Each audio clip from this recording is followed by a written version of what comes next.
এবং এই ক্ষেত্রে সবচেয়ে অগ্রণী ভূমিকা পালন করতে হবে বাংলাদেশ জাতীয়তাবাদী ছাত্র দলকে। দেশনায়ক তারেক রহমান বিশ্বাস করেন আপনাদের তারুণ্যের শক্তিকে। কারণ এই আন্দোলন আমরা দীর্ঘ 17 বছর সংগ্রাম করেছি, কিন্তু ফ্যাসিস্টদের দমন পীড়নের কারণে অনেক ক্ষেত্রে আমাদের হোঁচট খেতে হয়েছে। চূড়ান্ত আন্দোলনে কোটা বিরোধী একটা আন্দোলন গড়ে উঠেছিল, সেই আন্দোলনে বিএনপি নেতৃত্ব দিয়েছে। কাউকে বলে গেলে চলবে না, বিএনপির 884 জন নেতা কর্মীর জীবনের বিনিময়ে এই আন্দোলন সফল হয়েছে। এই আন্দোলন বাতাসে হয়ে যায়, এই আন্দোলন বিএনপির নেতা কর্মীদের রক্তের বিনিময়ে আন্দোলন।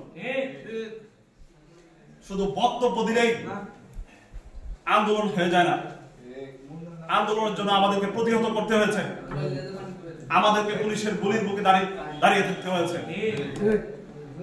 তাই যারা বিএনপির বিরুদ্ধে অপপ্রচারে লিপ্ত এবং ছাত্র দলের বিরুদ্ধে অপপ্রচারে লিপ্ত একটি গোষ্ঠী আছে, উগ্রবাদী গোষ্ঠী, সেই উগ্রবাদী গোষ্ঠীর অপপ্রচারের জবাব আপনাদেরকে দিতে হবে।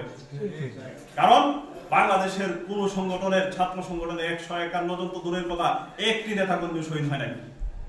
কেবল ছাত্র দলের এবং সাধারণ জনতা এই আন্দোলনে শহীদ হয়েছে। বিএনপির 884 জন শহীদ হয়েছে, অন্য কোন দল একটি নেতা কর্মী দেখাতে পারবে না তাদের শহীদ হয়েছে। তাই আমি